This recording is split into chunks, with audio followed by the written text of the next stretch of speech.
That's the wrong scene. That's the right one.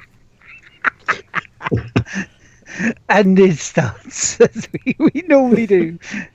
With me Welcome, almost everyone. crashing everything, and there we go. Oh, we are live. Yes, I can see us now. Hello, everyone. Welcome in the chat room to The Game Won't Play Itself. This is a very special podcast today because we are joined by a member of a wonderful charity that we normally try and do a charity marathon stream for at least once a year. The special effect, and the man joining us today is Mark Saville. Hi there. Greetings, Mark. Welcome. Thank you very much for inviting me on here. It really is. It's absolutely brilliant. Absolutely brilliant to be invited, and it's great to be here. So thank you for being here. Thank you for joining us. Well, now the only thing we have to do is just take pretty much the last 15 minutes and repeat that right now in front of the live studio audience, and that would be golden. See what I can do. And now it's the point where we go, wait, what were we talking? Oh yeah, we were talking about charity and how great it is. Exactly. So I mean, I think we might as well start off by letting people know what is Special Effect, what is the charity about. Okay, so essentially, if you went to the website, you'd see that we're the Gamers Charity. That's how we call ourselves, because basically we are helping people of all ages with physical disabilities to play video games. And these are some people, huge range of people. Some people have got degenerative diseases like muscular dystrophy, where they'll start fine and then over the years they'll lose the control of their bodies.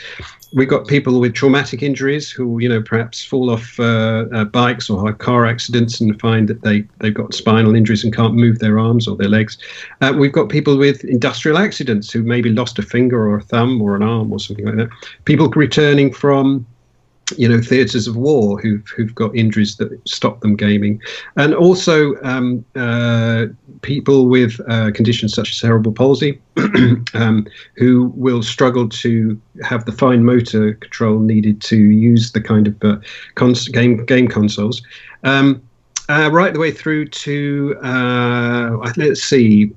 older people who would just may have lost some ability in their bodies, but they'd really just like to join in with their nieces and nephews on a level playing field as well. So people of all ages and all disabilities, we just ask them to contact us, say what their challenges are physically and what games they'd really like to play, and then we take it from there.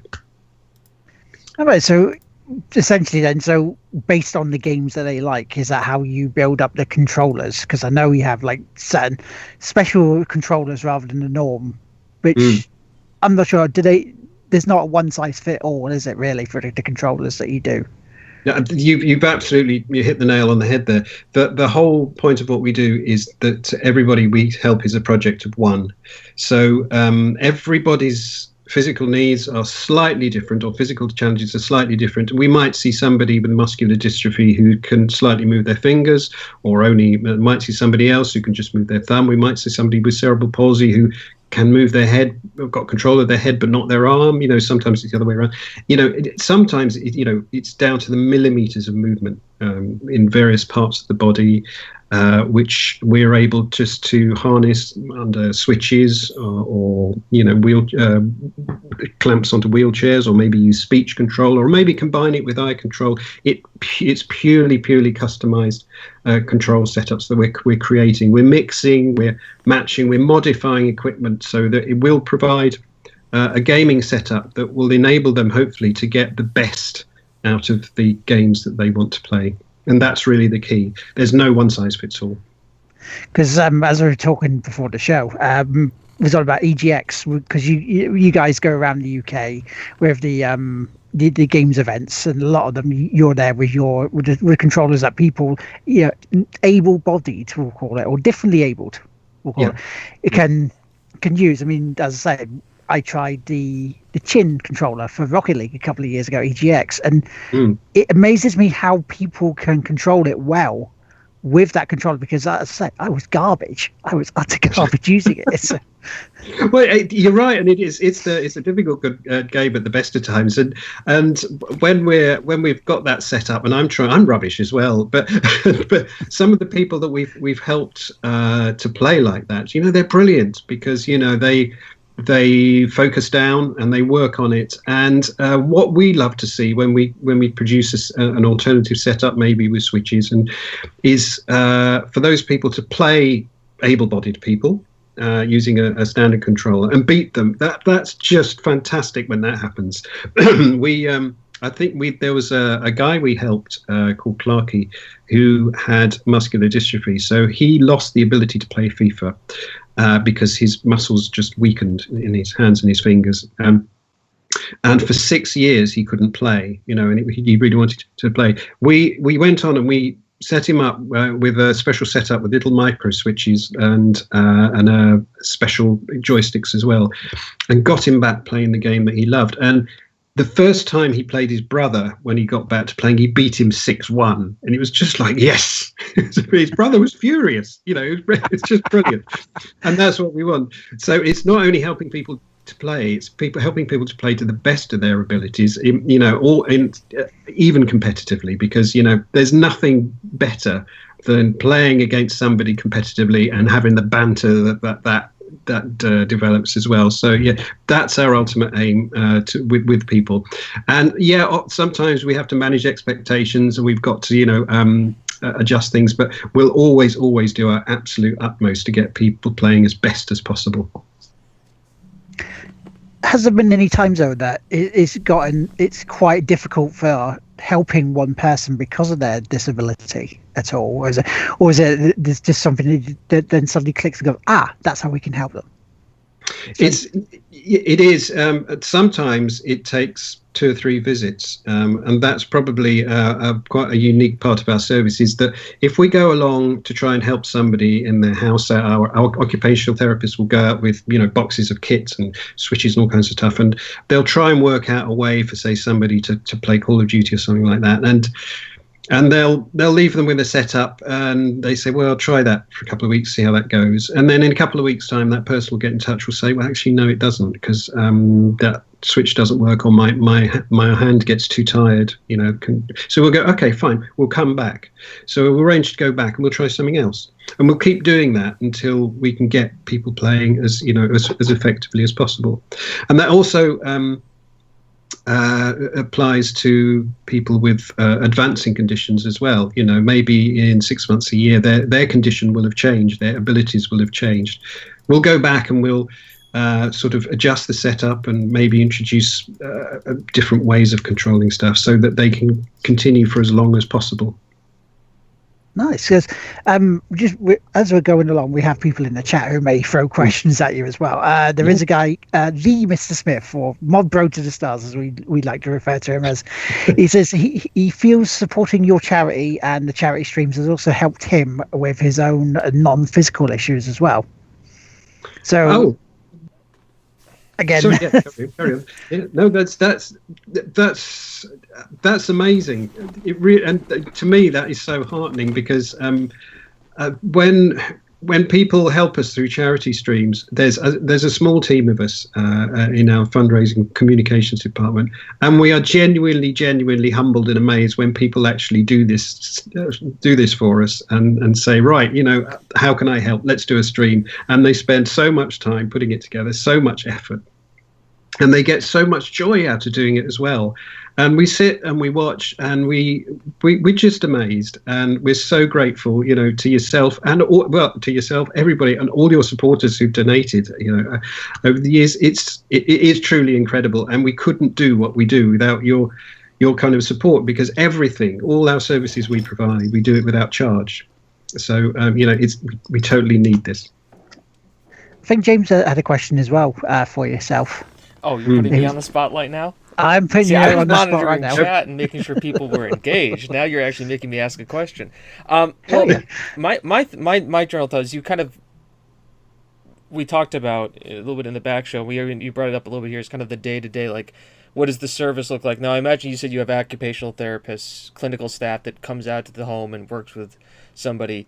But you said it's not a case in a one size fits all problem. A lot of this is a case by case, need by need basis for these ones. Is there anybody else in the background do you have like engineers or programmers developing these switches and controllers for people as they do that? Or is it really kind of the frontline clinical staff that you kind of, I wouldn't say employ, but work with you to kind of help? It's that's a brilliant question, and the answer is they are the frontline people seeing the people. But yes, you're right. Behind is a small team of our research and development team, and also our technical team who've been modding games controllers for assistive technology for years and years. They've got kind of so much knowledge that they think, if the OTs ring through and say, oh, we can't quite do this, what do you recommend? They'll sort of go, oh, well, you might want to try this widget or that widget or something like that. But we also occasionally, where the need arises, is also take on software developers as well, or software writers to help. I don't know if you noticed recently, we released that software for controlling Minecraft just with your eyes, which we released a couple of weeks ago.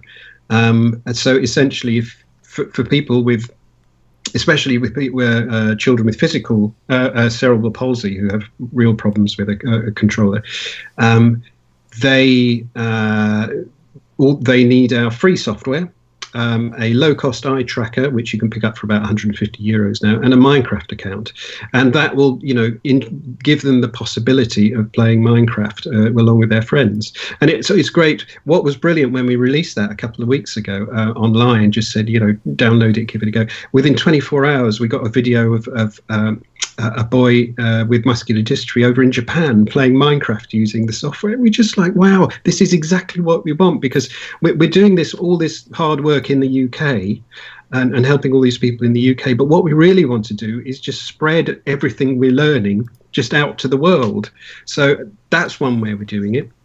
Another way we're doing it is by producing sort of how-to videos. Our OTs do on our YouTube channel. They will sort of tell everybody our secrets about how we match a particular adapter with a switch and do a bit of software manipulation. And we'll put it out there on YouTube so that people across the world who are thinking, my goodness, how did they do that? We'll go, yeah, well, this is how we do it. Yeah, see how you get on. So that's the idea. We're not precious about what we do at all. We just want to help as many people as possible. Because that was one of the things I was going to ask, because I know primarily you are UK based, but do you have any plans to try and spread around the world? Because there was a few years ago on PS Nation podcast, I remember hearing a story about an army veteran that came back home but was injured and couldn't use controllers that he used to. So I tried putting one of the co-hosts onto you guys to release contact to see whether you would know anybody in the States that would help in the same way that you guys do, because of the work you do, that would help him, specifically even. It's hard to say. Specifically over the Pacific? That's the one. There you go. Neat, smooth. That's it. And I think we may well have. I suspect we probably put him in touch with Able Gamers over there, who the organisation over there, who do wonderful things. In terms of ourselves, we're so frantically busy at the moment, just meeting demand from within the UK. It's the question of whether we're moving overseas. We're at the moment we're fulfilling what we're doing in the UK, and that's our modus operandi. Yeah. But as I say, hopefully from what we're learning, we're trying to push out by other channels so that we can influence people worldwide, and also through our work with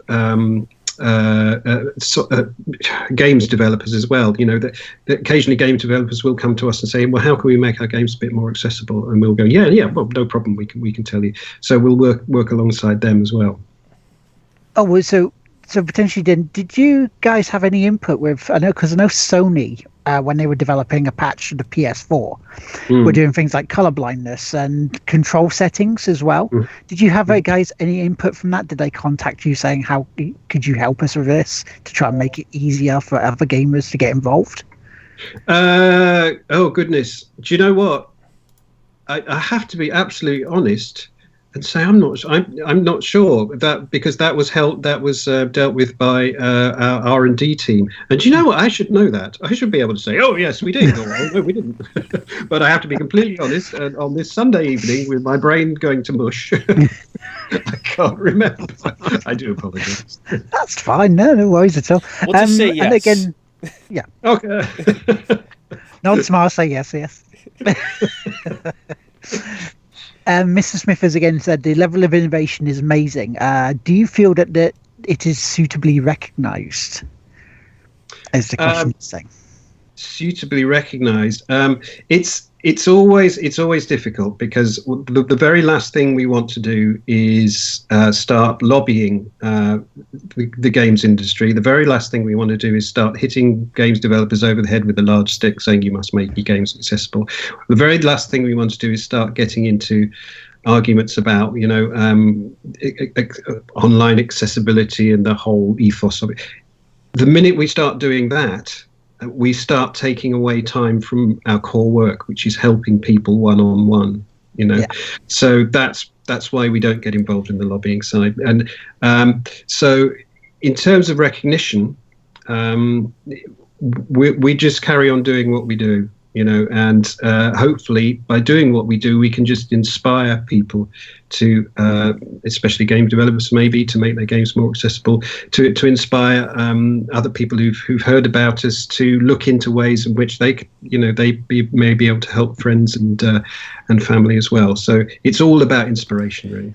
And I think the big thing that you kind of spoke to it a little bit ahead of time is that the fact that you're going out there and you're creating these software patches for Minecraft, which I personally did not know about until you just mentioned it, that you're putting these OT videos online, and the wonder of the internet as it is that not only makes it so that a small special effect charity can also reach out globally, like you said, to the young child in Japan, so that the fact that you're not proprietizing this and you're making it open and free to anybody who needs it, can use it, that in a sense is a wonderful thing. For us it's the only way to go. I mean, we can't be it's simply the natural way that things progress. We help people, we want people to know about it, so we just make sure people know, and if we're we can't hold on to information that could be useful for somebody else. It would just be crazy. Yeah, I like that ethos of it, because it's that whole thing that you've saying. It's more inclusion rather than exclusion. Yeah. That you're saying. So we're talking about events. We're talking about streams that we do for Game Blast.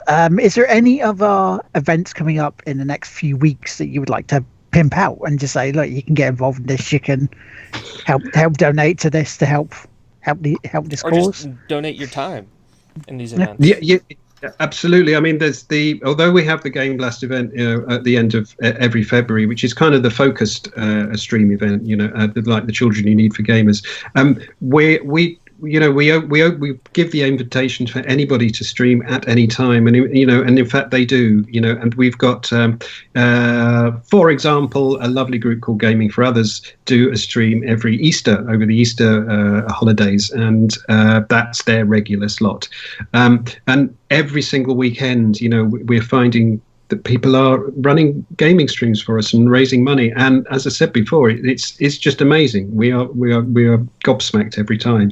So keep doing that. There's also the we've got the One Special Day event coming up in September the 28th. Now that's big. That's our next big one, but that's mainly for the industry.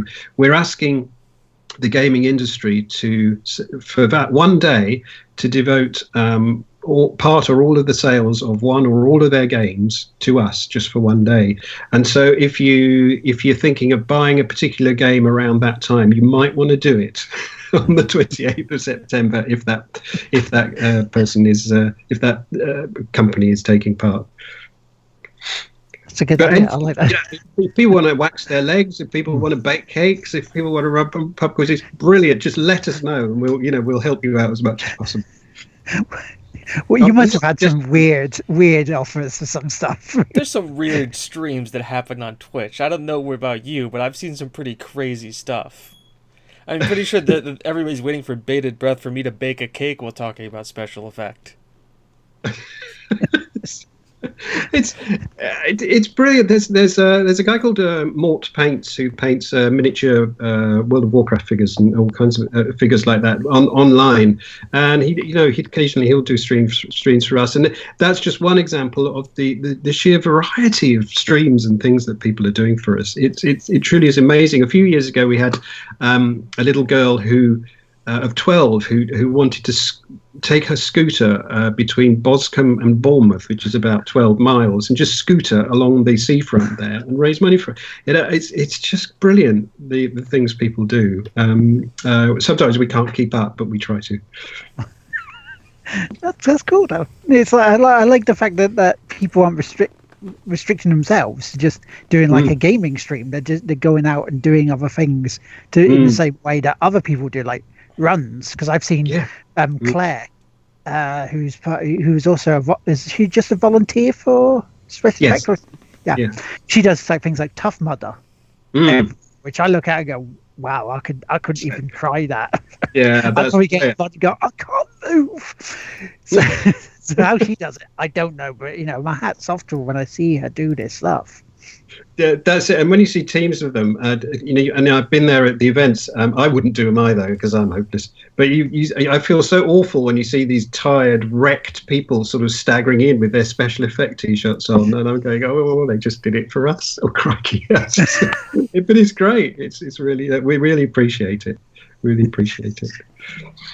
I don't feel that guilty too much because I've been sleep deprived after like 23 hours. Yeah. Sitting there in a onesie, babbling away at the end, just going, no. And you technically didn't put the onesie on.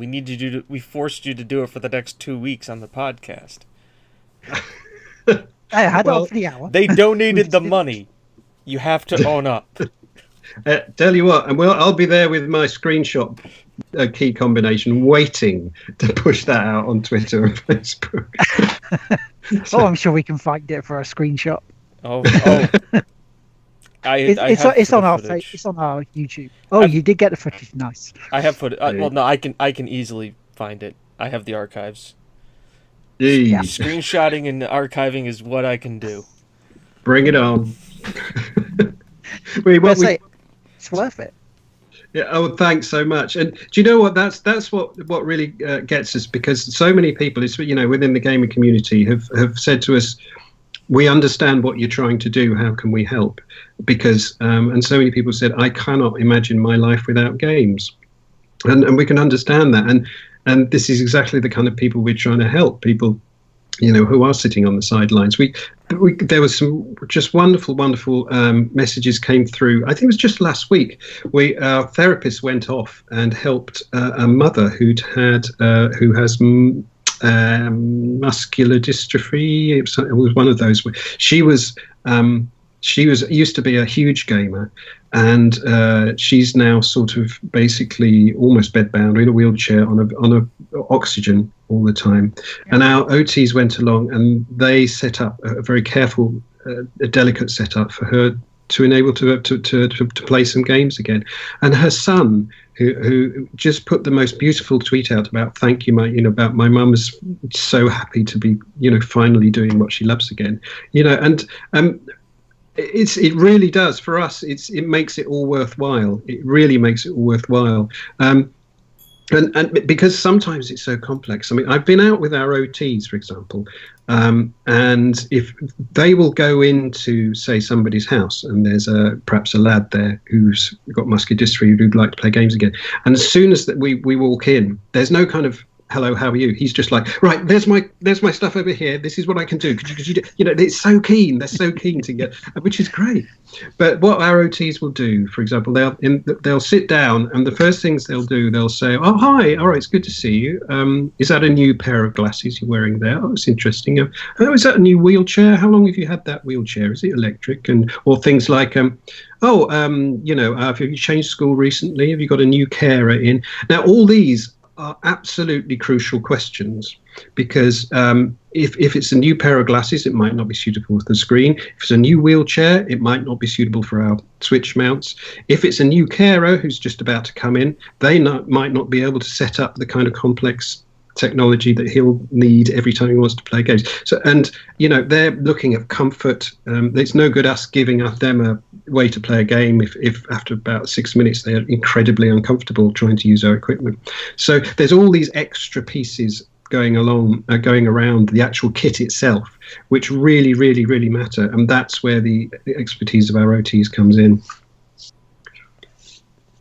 James, you've got another question for him? No, actually, all the questions I had, he went right into and took care of. So I personally just want to hear more about the charity, which is just me. All these unique cases, and once again, it's a wonderful thing. I think it's gaming being as inclusive as it is should be to have more people involved in it, and it shouldn't exclude people due to anything, whether it's a physical disability, a mental disability, or anything else. And I think that's important. I think this is the reason why your charity is specifically touches home with us. Some of us having physical instruments, some of us being around that as children and having parents working in the same field and seeing that it touches not only the fact that we are gamers and essentially it's the gamers charity, but it touches on a lot of people, and the more we can bring more people to have enjoyment in their lives and have these kind of outlets in a situation where they may not have any other way to connect with the outside world is extremely important, and I think should have more reach. Yeah, I think you've summed up so much of the impact of what we do there, and you know it is about inclusion and quality of life and joining in, as you say, and the sort of feedback we get from people is there's one lad we help in London who works as an IT sports technician. He's quite severely disabled, but for him, when he gets home, you know, he's for his to be able to game gives him a better work-life balance. And without our setup, he wouldn't be able to do that. There's also we helped a girl to game fairly recently, a girl with cerebral palsy, and it transformed her life. You know, she was just, you know, her personality sparked off, and it gave her a sense of independence, something to do. And I was talking to the father a couple of days after that, and on the phone, and he stopped and he said, "Thank you for making me feel so much better as a father that I can give, you know, my child some degree of independence and something that she can do." So there's all these kind of extra kind of positive impacts coming in around for what we do. There's the, you know, therapeutic impacts. I always, a few years ago, we helped a young lad who had hydrocephalus, so he'd lost a lot of control down one side of his body, and his physiotherapist was trying to get that movement back, and the only way she could do it was by repetitive kind of ball squeezing exercises. She called us in, and we set him up with a way to play, you know, computer games, just fairly simple computer games, just using a joystick and a switch with the hand that he needed to exercise. And that's perfect. That's a win-win. You know, the guy's having a great time. He's motivated to do it, and he's getting the therapy that he needs. And you know, there's all these bits and pieces, and every week we're thinking, oh yeah, we didn't realise that's a positive as well. So we're constantly finding new positives every week, and it's against a backdrop of people who are really struggling to sometimes to have the ability to game in terms of their family life and situation. We've been into houses where there are pretty challenging environments there, not only because of in terms of finance, but also in terms of social situations. So, that's the kind of thing that we're dealing with as well. And then you get the lovely, the sort of the physical quirks as well. We helped a guy, you might have seen him. He plays World of Warcraft using 3 chin joysticks and speech controls, which is just awesome to see. You should see he's casting his spells just by moving his chin around like lightning. It was great. It was so good Probably to set a better him up. Warcraft player than I ever was. And he's but the thing was, he got in contact with us because the family bought a dog. And the dog was a very barky dog, and the dog would sit there in the game room barking away. Of course, so the guy couldn't use his voice controls. So he said, "Oh, is there anything you could do?" So we came along and said, "Okay." And now he's got 4 chin joysticks, and it's just like, wow, how does this guy do this? It's just incredible to watch. And I tell you what, the thing that moved me really, really recently was. Down at Jagex, the Jagex Game Blast, which they did for us with the RuneScape. I was down at their HQ in Cambridge when it was all going on. They did this huge event. I don't know whether you saw it or heard about it. They were doing games. It was basically like it's a knockout kind of stuff. And they had all sort of a huge number of major RuneScape players there. And they'd invited a teenager, no, he's in his 20s, I think, who had muscular dystrophy in a wheelchair, who was also a very, very good, keen RuneScape player. And he came along very quietly and came to the room, and, he moved his electric wheelchair to the side. And I was talking to him, and I was saying, well, how do you play? And he said, well, I use a mouth joystick, sit, puff, mouth joystick and stuff. So we set that up for him. And he was playing away because he's actually really good at the game. And it was just fascinating to watch these big RuneScape players that were actually in the room, one by one, just stopped what they were doing, went round to the back of his wheelchair and just stood there watching this guy absolutely mash RuneScape. Was superb. And after 10 minutes, the look of awe in their face, and they were asking questions like, how do you do that? Okay, so, how do I get in contact? And it was just great. And this guy was just like absolutely in his element. And that was one of the brilliant examples of just total leveling the playing field, total inclusion that I've actually just seen happen over the space of half an hour. In front of my eyes. I was in tears. I had to walk away because it was brilliant. And if we can do that to more people, every week and every day, then, bring it on. Well, speaking of games, we're just gonna move away from the charity talk just a few moments. Yeah. And I'm not going to ask the question that I've seen people ask on game shows before and other things like. I'm not going to ask the question of are you a gamer, because to me, if you're in the charity, you're a gamer. That's what you do. That's your passion there. That because you want to help others as well. Join in your passion. So the question I'm going to have, because we normally ask ourselves what we've been playing this week. So Mark, what have you been playing this week? Absolutely nothing. We've had those weeks. I nearly had one of those weeks. Oh dear! Do you know what? What have I been doing? It's been so bonkers this week. I get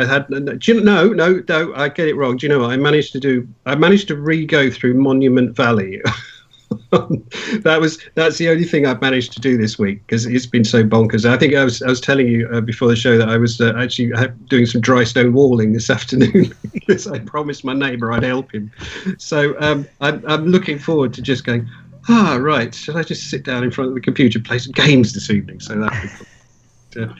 Yeah. So there you go. Hands up. Do you have a favourite genre of game then, or do you I do like the your Elite Dangerous type things. I think they're great. I'm not so good on the first-person shooters, to be honest, but. At the centre, what's brilliant, because at any time you can walk into our games room and a couple of OTs will have any one of 1 million games up and running on the screens there with trying out various bits of equipment before they go out and visit somebody, and testing out various things. And the temptation is just to stand there and watch, for hours. But it's a bit like working in a sweet shop. You don't you don't end up playing games at special effect. It's really weird because it's that's your job. So trust me, we don't sit around all day playing games. We must get to that point that where you would have you were seeing games and that so much, so you need a break. You need a separate thing to keep yourself from getting burnout, I guess.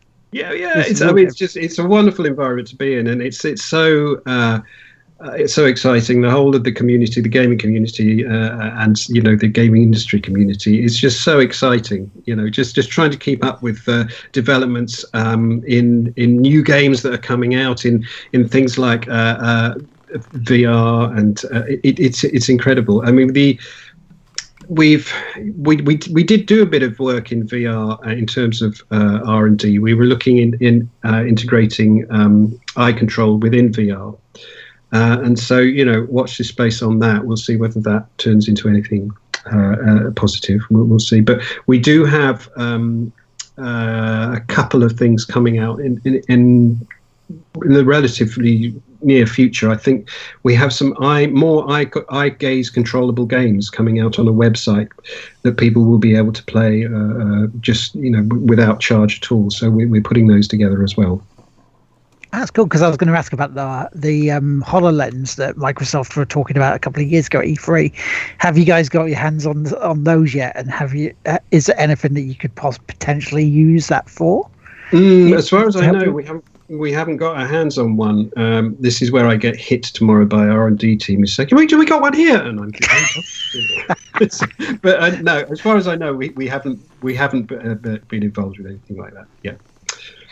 Because I think it was something that, James, we were discussing about VR on the show, wasn't we, a while back, about the potential for disabled people using the VR in terms of, because it's something that, because in terms of, as you guys know, about my one redeeming quality of VR, besides the fact that I think it's a complete and total gimmick and is not going to be the way that things are going to go.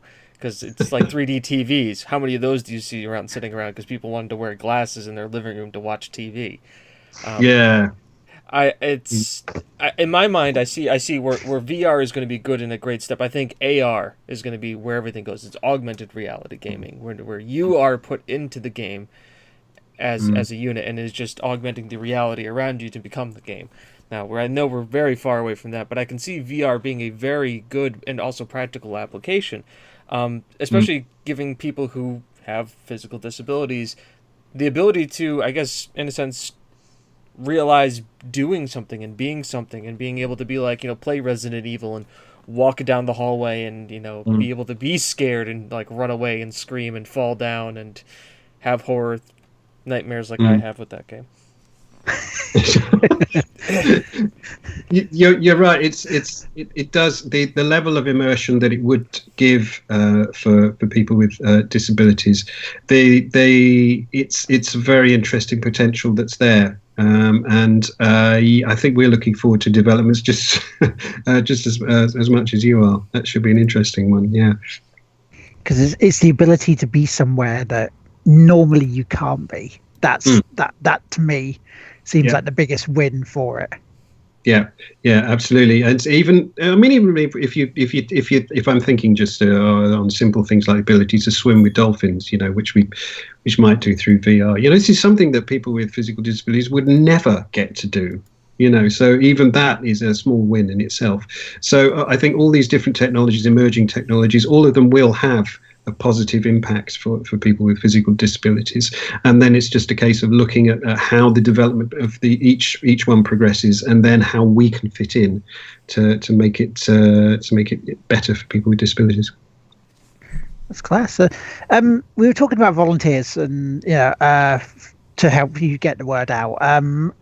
How do people contact you in terms of maybe becoming ambassadors or maybe becoming volunteers for you guys at shows, or being able to stream for you guys? Well, what we're doing at the moment, we're actually putting together a revised kind of streaming help pack with much more resources and facilities and advice to really help people to maximize their streams.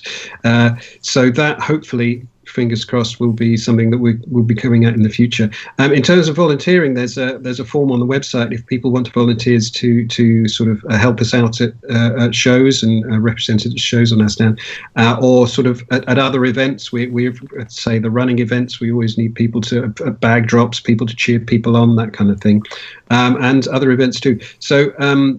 That's again. There's a form on the website where people can get in touch with us through there. So, but in terms of sort of what people can do, just spread the word. Because with the amount, if we can, by spreading the word, you can sort of alert one person with a disability to us who we might be able to help. Then job done. Which is great. Yeah, James, do you have anything else to say, ask at all? That's about it. I mean, unless I guess we're gonna go into shout-outs. Where do we want to? Who do we want to thank? Well, obviously, thank everybody who showed up. Mark, thank you for taking time out of your evening to come and speak with two guys about a wonderful charity. Oh, it's not a problem. I loved it. Thanks so much for inviting me. It's been brilliant, and thanks again for everything you've done for us. Truly appreciate it, and of course everybody who donated to watch you do stupid things and to put yourself through sleep deprived madness and stuff. It's fantastic. Thank you so much. It is. Well, I've never have felt so good about losing so much sleep in my life. Because one of the things I always say for especially Extra Life is I don't mind going through the hell I do with the health issues I have. If it helps one person have a better life, then it's worth it. It really is. No. You really are a legend. I said it before, I said it again, you really are, because that means so much, because that's the kind of attitude that we're taking as a charity, and to see other people have that attitude to help us as well is just perfect.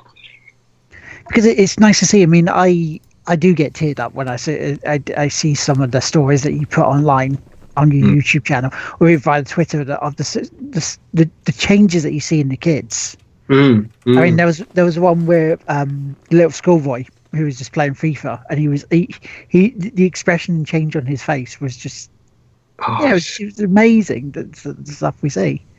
So it's easy. It's an easy thing to go through 24 hours of gaming. What I normally do to help someone.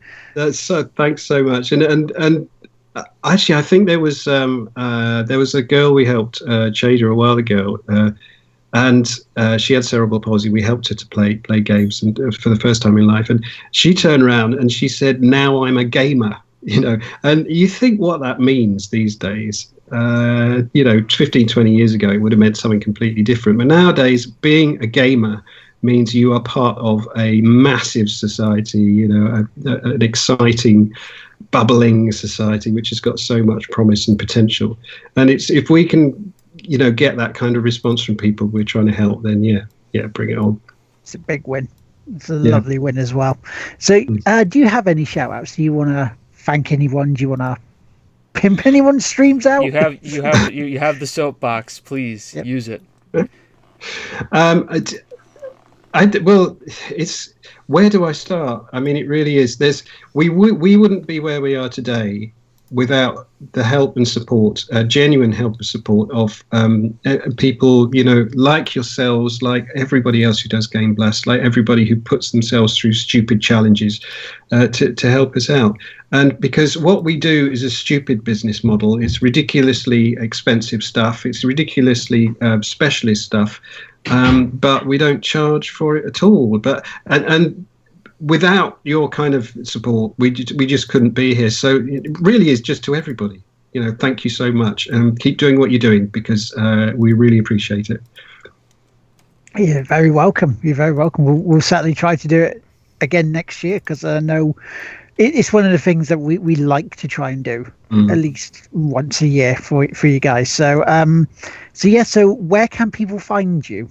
This is if they're unaware of you, where can they find you? www.specialeffect.org.uk. But I would say check us out on Facebook and Twitter, because that's where our main action goes on.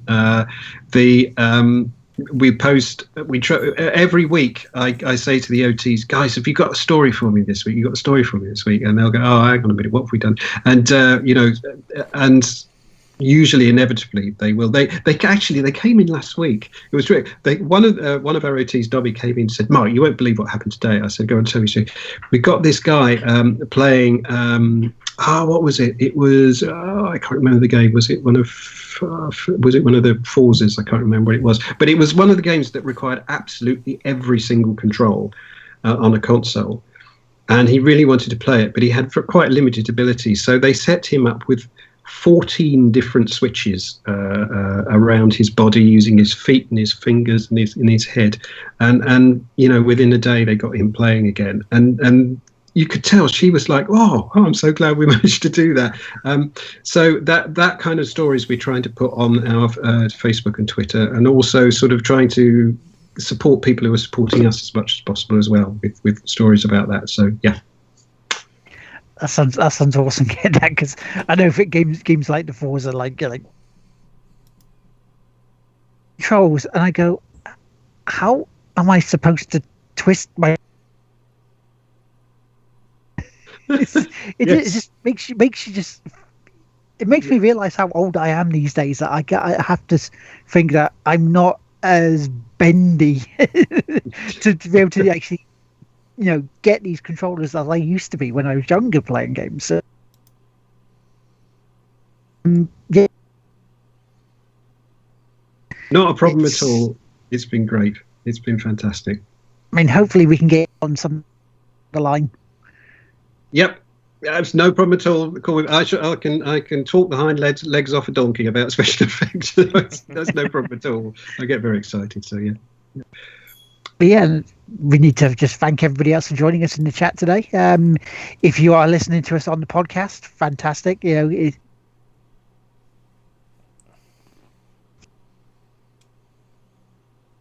Look on their Twitter, look on their Facebook, join in, help this charity, because it's a wonderful charity.